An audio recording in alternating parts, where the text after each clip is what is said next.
सुनो दीदी, ये लो 500 रुपए। ये किस लिए भैया? वो मुझे आपके पापा के ना उधार देने थे, तो वो मैं लौटाने आया हूँ। ठीक है। ओके। अरे सुनो बेटी, 20 रुपए का छोला दे दो। जी। ये लो पैसे। अरे रुको रुको, पैसे वापस करने की जरूरत नहीं है। वो क्या है ना, तुम्हारे बाबूजी से हम 80 रुपए का उधार खा गए थे। मौका मिला था इधर आने का, तो सोचा कि उधारी चुकता करते चलूं। ठीक।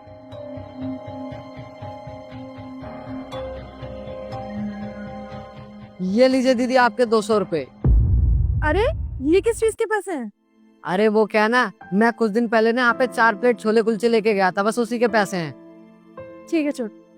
ठीक।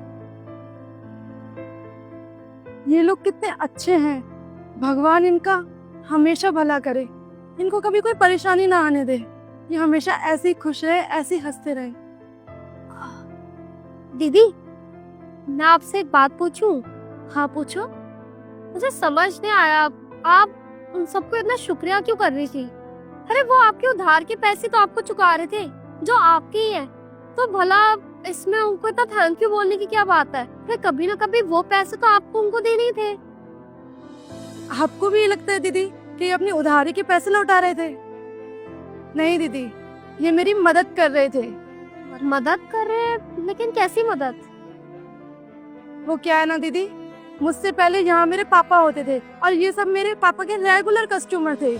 वो क्या है ना दीदी, अचानक मेरे पापा की तबीयत खराब हो गई, रोज के उनकी दवाइयों का खर्चा 1000-1500 आता है।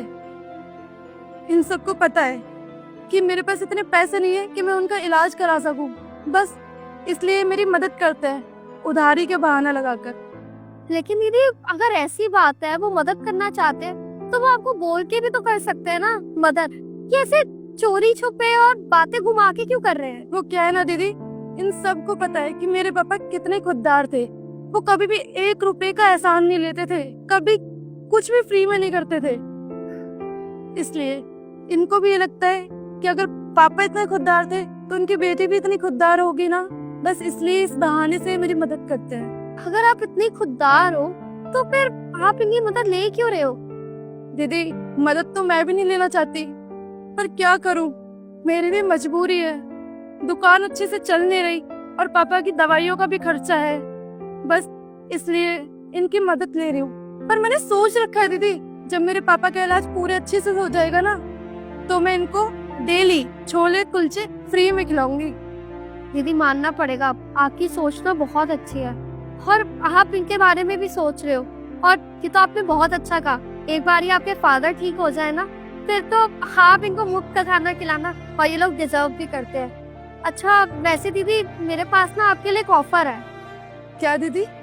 वो क्या है ना, मैं एक NGO रन करती हूँ और वहाँ पे मैं उन लोगों की मदद करती हूँ जो मेडिकल पेशेंट होते हैं, गरीब होते हैं, अपने खर्चे खुद नहीं उठा सकते, तो मैं आपके पापा की भी मदद कर सकती हूँ। अब से उनके सारे खर्चे, दवाइयों का खर्चा, उनके मेडिकल एक्सपेंसेस, जो कुछ भी है वो सब मैं देखूंगी।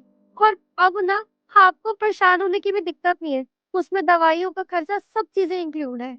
क्या सच में दीदी ऐसा हो सकता है? आप तो दीदी भगवान के रूप में आई हो मेरी दुकान पर। मेरा तो काम ही यही है। और आप जैसी इतनी खुददार बेटी है आपके पापा की, जो अपने पापा के लिए इतना सोचता है।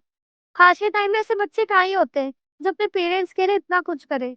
और आप एक लौती होकर भी इतना कुछ कर रही हैं, अपने पैर पे खड़ी हैं, तो मेरा तो फर्ज बनता है ना, किसी को मदद चाहिए तो मैं उसकी मदद करूं, सच्चे मन से करूं। तो बस, अब आप थैंक यू मत बोलिए, मैं एक काम करती हूँ, आप मेरा नंबर लिख लीजिए। आपको कभी भी कोई जरूरत होगी ना, मुझे कॉल कर लेना और मेरे NGO आ जाना, मैं आपके पापा का सब कुछ देख लूंगी। जी थैंक यू सो मच दीदी, थैंक यू। नंबर दो दीदी। हाँ, 9205073965। थैंक यू दीदी, मैं जरूर आपको कांटेक्ट करूंगी। ठीक है। कितने रुपए हो गए दीदी? 30 रुपए। ठीक है, मैं ऑनलाइन कर देती हूँ।